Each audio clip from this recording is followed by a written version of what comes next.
নমস্কার বন্ধুরা, আমার ইচ্ছেগুলোতে স্বাগত জানাই। এখন আমি পড়ে শোনাচ্ছি কথা সাহিত্যিক শরৎচন্দ্র চট্টোপাধ্যায়ের লেখা উপন্যাস বৈকুণ্ঠের উইল। আজ প্রথম পর্ব। বৎসর ৫-৬ পূর্বে বাবুগঞ্জের বৈকুণ্ঠ মজুমদারের মুদির দোকান যখন অনেক প্রকার ঝড় ঝাপটা সহ্য করিয়াও টিকিয়া গেল, তখন অনেকেই বিস্ময় প্রকাশ করিল।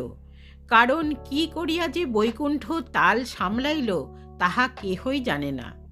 সেই অবধি দোকানখানি ধীরে ধীরে উন্নতির পথেই অগ্রসর হইতেছিল। আবার তেমন দুঃখ কষ্ট আর যখন রহিল না, অথচ বৈকুণ্ঠ তাহার বড় ছেলে গোকুলকে স্কুল ছাড়াইয়া নিজের দোকানে ভর্তি করিয়া দিল, তখনও পাড়ার ৫ জন কম আশ্চর্য বোধ করিল না। তাহারা বৈকুণ্ঠের আচরণ সম্বন্ধে বলাবলি করিতে লাগিল। দেখলে বুড়োর ব্যবহার, না হয় ছেলেটির তেমন ধার নেই, ১ বছর না হয় ক্লাসে উঠতেই পারে নাই, তাই বলে এই কাজ। ওর মা বেঁচে থাকলে কি এরূপ করতে পারত? কই ছাড়িয়ে দিক দেখি ওর ছোট ছেলে বিনোদকে। ছোট গিন্নি ঝেঁটিয়ে বিষ ঝেড়ে দেবে। বস্তুত গোকুল ছেলেটি মেধাবী ছিল না। ক্লাসে সে কোনোদিনই প্রায় ভালো পড়া বলিতে পারিত না। পরীক্ষার ফল বাহির হইলে সে মুখখানি ম্লান করিয়া তাহার বিমাতার কাছে আসিয়া কাঁদিয়া ফেলিল। বিমাতা তাহাকে কোলে টানিয়া সস্নেহে মাথায় মুখে হাত বুলাইয়া দিয়া স্নিগ্ধ স্বরে কহিলেন, গোকুল, বেঁচে থাকতে গেলে এমন কত শত দুঃখ সইতে হয় বাবা। মনের কষ্ট যে ছেলে হাসি মুখে সহ্য করে আবার চেষ্টা করে, সেই তো ছেলের মতো ছেলে। কেঁদো না বাবা, আবার মন দিয়ে পড়ো, আসছে বছর পাশ হবে। ছোট ছেলে বিনোদ লাফাইতে লাফাইতে বাড়ি আসিল। সে দাদার চেয়ে বছর ৬ ছোট, ৩-৪ ক্লাস নিচেও পড়ে, কিন্তু সে একেবারে প্রথম হইয়া ডবল প্রমোশন পাইয়াছে। পুত্রের সুসংবাদ শুনিয়া মা তাহাকে কোলে টানিয়া লইলেন এবং পুলকিত চিত্তে অসংখ্য আশীর্বাদ করিলেন। সন্ধ্যার পর বৈকুণ্ঠ দোকানের কাজ সারিয়া খাতা বগলে ঘরে আসিয়া উভয় পুত্রের বিবরণ শুনিয়া ভালো মন্দ কিছুই বলিলেন না। ছেলেদের ভার তাহাদের মায়ের উপর দিয়াই তিনি নিশ্চিন্ত ছিলেন। হাত পা ধুইয়া জল খাইয়া পান চিবাইতে চিবাইতে ধীরে সুস্থে নিত্য নিয়মিত খাতা দেখিতে বসিয়া গেলেন। আমার মা ভবানী কই গো বলিয়া লাঠির গোটা ২ ঠোকা দিয়া স্কুলের ষষ্ঠ শিক্ষক জয়লাল বাণিজ্যে সেই দিন সন্ধ্যাকালেই বৈকুণ্ঠ মজুমদারের বাড়ির ভিতর আসিয়া দাঁড়াইলেন। তিনি বৈকুণ্ঠের গোলদারি দোকানে চাল ডাল ঘি তেল বাবদে অনেক টাকা বাকি ফেলিয়া গৃহিণীকে মাতৃ সম্বোধন করিয়াছিলেন। ভবানী সন্ধ্যার কাজকর্ম সারিয়া বারান্দায় মাদুর পাতিয়া ছেলে দুটিকে কোলের কাছে লইয়া বসিয়াছিলেন। শশব্যস্তে উঠিয়া আসন পাতিয়া দিলেন। বাড়ুজ্যেমশাই উপবেশন করিয়াই শুরু করিয়া দিলেন, হ্যাঁ, রত্নগর্ভা বটে মা তুমি, ছেলে পেটে ধরেছিলে বটে। এত ছোকরার মধ্যে তোমার বিনোদ একেবারে ফার্স্ট, একেবারে ডবল প্রমোশন। ওর নম্বর পাওয়া দেখে হেডমাস্টার মশাইয়ের পর্যন্ত তাক লেগে গেছে। আজ তাকেও গালে হাত দিয়ে দাঁড়াতে হয়েছে। আমিও তোমা এই ছেলে চড়িয়েই বুড়ো হলুম, কিন্তু তোমার এই বিনোদ ছেলেটির মতো ছেলে কখনো চোখে দেখলুম না। আমি এই বলে দিয়ে যাচ্ছি, আজ ও ছেলে তোমার হাইকোর্টের জজ হবে, হবেই হবে। ভবানী চুপ করিয়া রহিলেন। বাড়ুজ্যমশাই উৎসাহিত হইয়া বলিতে লাগিলেন, আর এই গোকলো কিসে আর কিসে, এ ছোড়া এত বড় গাধার সর্দার মা। এক্সামিনের দিন আমি তো ছিলুম এদের পাহারায়।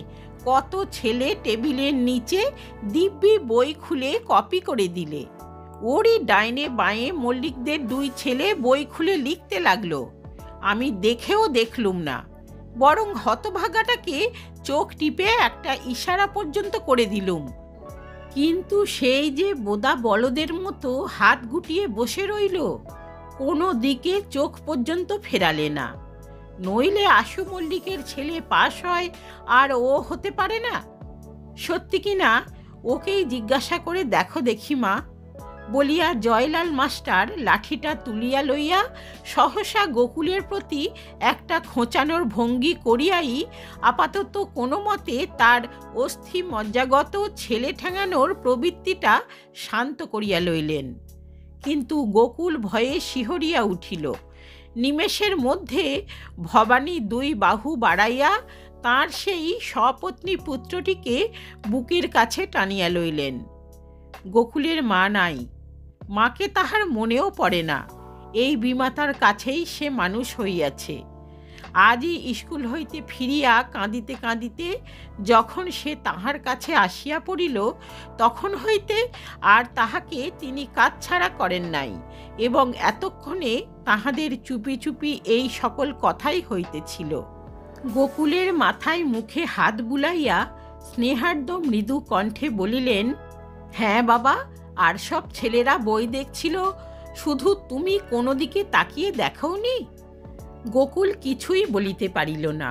নিজের অক্ষমতার ইহাও একটা প্রকৃষ্ট প্রমাণ মনে করিয়া সে লজ্জায় একেবারে অধোবদন হইয়া গেল।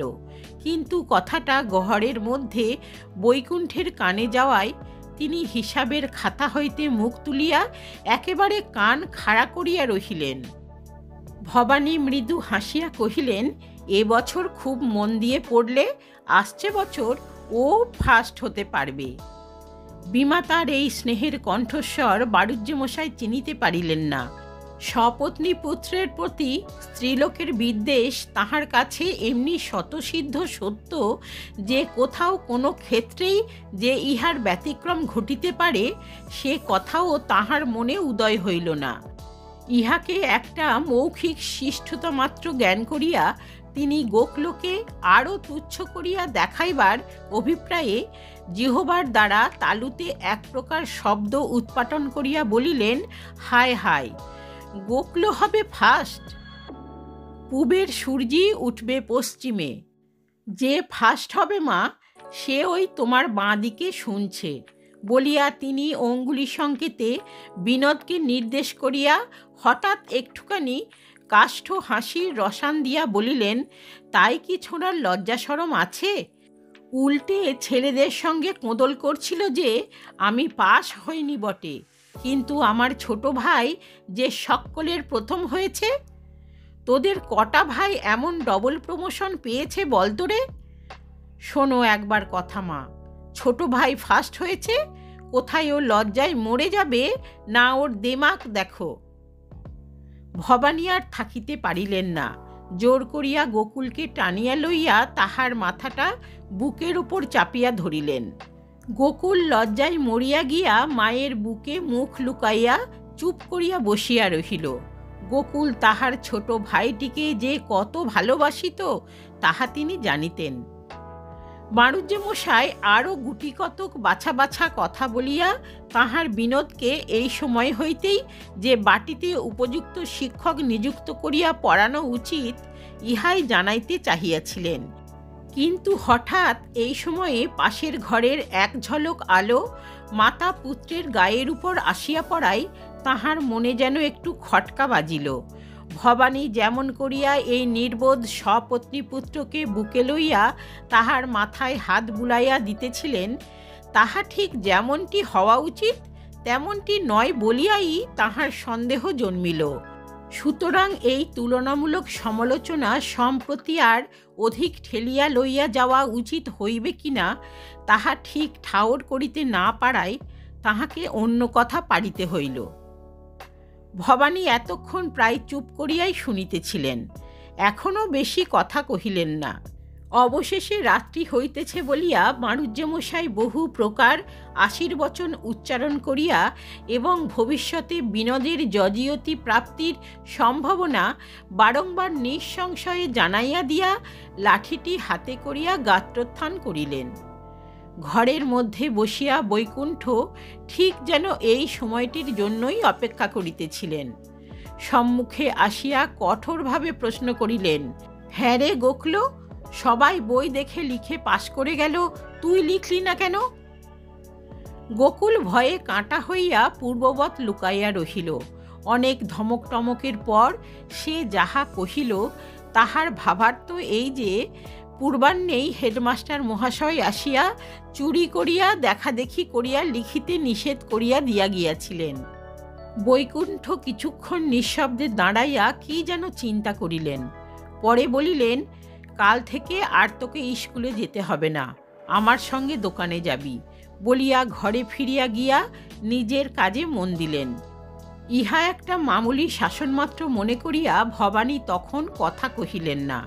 কিন্তু পরদিন সকালবেলা বৈকুণ্ঠ যখন সত্য সত্যই গোকুলকে দোকানে লইয়া যাইতে চাহিলেন, তখন তিনি আগুন হইয়া উঠিয়া ঘোরতর আপত্তি করিয়া বলিলেন, যে কথা নয় সেই কথা, দুধের ছেলে যাবে তোমার দোকান করতে, সে হবে না। আমি বেঁচে থাকতে আমার গোকুলকে পড়া ছাড়াতে দেব না। এমন রাগ তো দেখিনি বলিয়া গৃহিণী ক্রোধ ভরে ছেলেকে টানিয়া লইয়া যাইতেছিলেন। বৈকুণ্ঠ ঈষৎ হাসিয়া কহিলেন, কে রাগ করেছে ছোট বউ? গৃহিণী কহিলেন, তুমি আবার কে? আমাকে রাগ করতে কখনো দেখেছ? এ তবে তোমার কি রকম কথা শুনি? ছেলেবেলায় পাশ ফেল সবাই হয়, তাই বলে স্কুল ছাড়িয়ে দেবে? বৈকুণ্ঠ তখন গোকুলকে অন্যত্র পাঠাইয়া দিয়া হাসি মুখে বলিলেন, ছোট বউ, রাগ আমি করিনি। তোমার বড় ছেলেকে আজ বড় আহ্লাদ করেই আমি দোকানে নিয়ে যাচ্ছি। ছোট ছেলে তোমার কখনো জজিয়তি পাবে কি না বাণিজ্য মশাইয়ের মতো সে ভরসা তোমাকে দিতে পারলুম না। কিন্তু আমার অবর্তমানে গোকুলের ওপর যে তোমরা নির্ভয়ে ভর দিতে পারবে সে আমি তোমায় নিশ্চয়ই বলে দিচ্ছি। স্বামীর অবিদ্যমানতার কথায় ভবানীর চোখের কোণ এক মুহূর্তেই আর্দ্র হইয়া উঠিল। বলিলেন, সে আমি জানি, কিন্তু গোকুল যে বড্ড সোজা মানুষ, ও কি তোমার ব্যবসার ঘোর প্যাঁচি বুঝতে পারবে? ওকে হয়তো সবাই ঠকিয়ে নেবে। বৈকুণ্ঠ হাসিয়া কহিলেন, সবাই ঠকাবে না, তবে কেউ কেউ ঠকিয়ে নেবে, সে কথা সত্যি। তা নিক, কিন্তু ও তো কারুকে ঠকাবে না। তাহলেই হবে, মা লক্ষ্মী ওর হাতে আপনি এসে ধরা দেবেন। বলিতে বলিতে বৈকুণ্ঠের নিজের চোখও সজল হইয়া উঠিল। বৈকুণ্ঠ নিজেও খাঁটিল,